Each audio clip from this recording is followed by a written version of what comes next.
ahorita, justamente porque inicia la Semana Santa, tiene que ver con la fe y confianza en la vida. Reflexionemos sobre esto para que de alguna manera nos vayamos acompañando en esta Semana Santa. No necesariamente, debo decirte, lo vamos a hablar sobre religión, pero sí vamos a hablar sobre fe, vamos a hablar sobre el significado de la fe, vamos a hablar en cómo se enlaza con la confianza, por ejemplo, esta idea de confianza, cómo la vamos a ir vinculando con esta idea del logos universal desde el estoicismo, pero no creas que no lo vamos a llevar a la parte práctica. Vamos a aterrizar todo esto en experiencias que tengan que ver contigo. Pregúntate en este momento, ¿tú eres una mujer o un hombre de fe? ¿Qué significa para ti tener fe? ¿Eres una persona tal vez que en algún momento te has preguntado, ¿debo creer más? ¿Debo confiar más en el destino, en las circunstancias o incluso en Dios? Pero a veces te cuesta mucho trabajo. Recuerda que puedes dejar aquí tus preguntas, tus reflexiones. Yo voy a estar observándolas y vamos a estar dialogando de alguna manera. También vamos a ver aquello que significa el salto de fe. El salto de fe que implica la incertidumbre, cómo podemos también incrementar nuestra confianza en la vida a partir de la confianza en nosotros y en nosotras mismas. También vamos a hablar sobre los 3 tipos de confianza, incluida la confianza en la vida.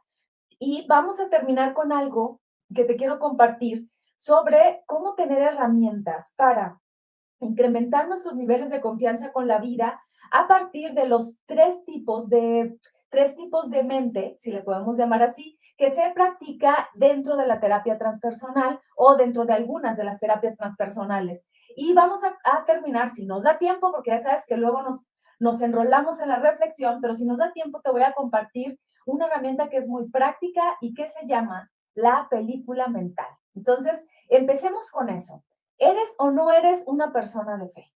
Hoy, como te digo, empezamos la Semana Santa. No vamos a hablar exactamente del cristianismo, pero en una de esas, si tú nos quieres compartir algo que te hizo creer y confiar en tu fe y está justamente relacionado con una cuestión religiosa, estás abierto a compartirlo, estés en vivo o estés ya en una transmisión diferida. Gracias por acompañarme en Facebook, gracias por acompañarme en YouTube. Recuerda que yo voy a estar revisando tus preguntas. Y para empezar, ¿qué te parece este tema? A lo mejor ahorita estás de vacaciones, a lo mejor estás en la playita.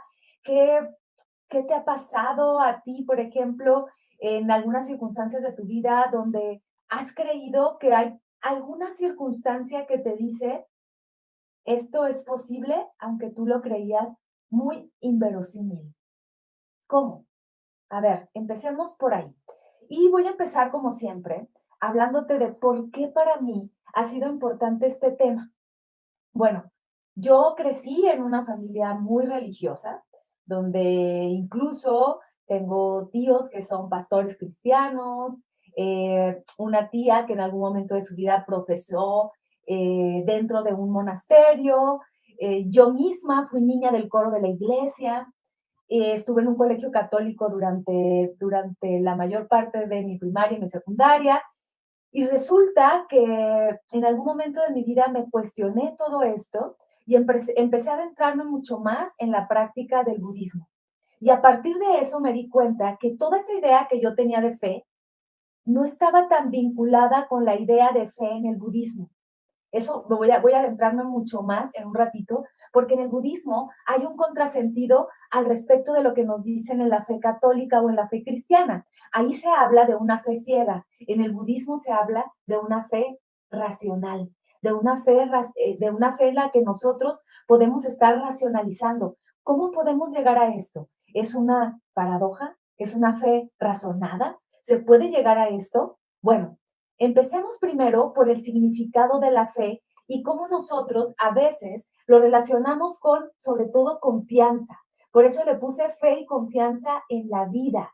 Pero esa vida tú la puedes conectar con una idea de Dios, con una idea de armonía, naturaleza, como le decían los estoicos. Esa deidad o esa fe en la vida la puedes llamar la gran inteligencia universal, como mucha gente le llama. No me interesa detenerme en eso, pero en una de esas le puedes llamar fe en el destino, ¿ok? Esta fe se puede determinar o llevar como si fuera un sinónimo, como si fuera una seguridad, como si fuera una confianza o una certeza en una deidad, en una opinión, en algunas creencias o doctrinas, enseñanzas, y a veces no necesitas tener evidencias que te demuestren de la existencia de eso que crees, sobre todo cuando nosotros combinamos esa idea de fe con una fe en donde no necesitas argumentos. Pero te dije hace un rato que en el budismo sí se habla de una fe razonada. A veces esa fe se construye con la idea de creencias que no están sostenidas en pruebas. No sé, yo recuerdo a lo mejor siendo una niña muy fantasiosa, ya tal vez dirigida hacia la escritura de ficción, recuerdo que me llamaba mucho la atención ver retratos de personas orando, de personas rezando, y me preguntaba, ¿a quién le rezan? Me preguntaba, ¿en quién están pensando cuando dirigen esas ciertas palabras hacia qué? Siempre me intrigó eso de niña y hasta la fecha no sé la respuesta. No sé la respuesta de todos, pero sí sé que hay una comunicación a partir de esa confianza en algo de a lo que a lo mejor no vas a tener una respuesta articulada como si estuvieras hablando con otra persona, pero muchas veces esas respuestas sí llegan. En la mañana yo ponía o lanzaba una serie de preguntas para la invitación de este programa y decía, ¿no te ha pasado muchas veces, y lo vuelvo a cuestionar ahorita, ¿no les ha pasado a ustedes muchas veces que quieren la respuesta de algo, que están desesperados y preocupados porque les acontece algo importante en la vida y están dándole vueltas y vueltas y vueltas para encontrar la solución? Y resulta que cuando dicen, ya, no me importa, que pase lo que tenga que pasar, eso se acomoda, eso les da una respuesta. A veces sueñan cuál es la respuesta, a veces se sienten con la certeza y la capacidad de lograr eso que querían y que no encontraban, dándole vueltas y vueltas, ¿no? ¿Saben?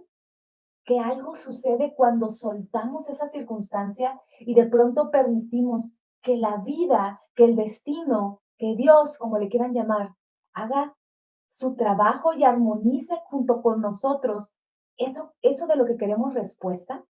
Bueno, les voy a decir que a lo mejor eso puede estar muy relacionado con lo que en el estoicismo se consideraba el logos universal y el logos personal o individual. Pero me voy a meter ahorita a ese tema. No se vayan, no crean que porque es filosofía me voy a poner muy densa. No, no, no. Le vamos a encontrar hilo a esta circunstancia. ¿Te ha pasado a ti algún acontecimiento donde tú digas, esto me hace confiar, esto me hace tener fe, esto me hace creer que Dios existe, que la vida existe, que el destino existe y que hay algo, hay un misterio que aunque no pueda comprender, me da confianza? Esa es parte del sentido de la fe. Parte o tiene su raíz en el misterio. ¿Por qué en el misterio? Porque ahí no hay certezas. Ahorita vamos a hablar sobre el salto de fe del que nos dice Kierkegaard, en donde está sobre todo cimentado en la incertidumbre. Pero veamos, en latín, en Roma, en la antigua Roma, existía una deidad llamada Fides, que era la idea o la diosa de la fe. Fíjense, esta diosa de la fe era la diosa de la confianza. Era una mujer joven que estaba coronada con una rama de olivo, y es bien curioso porque parece que en algunas estatuillas que existen, lleva en la mano derecha un corazón y en la mano izquierda lleva otro objeto, no recuerdo bien cuál es, pero a los pies lleva un perro, el perro como símbolo de la fidelidad. Y cuando lleva, o sea, tiene en su mano, voy a tener que dejarlos porque hay alerta sísmica y me tengo que salir y voy a regresar ahorita si todo sale bien. Bye.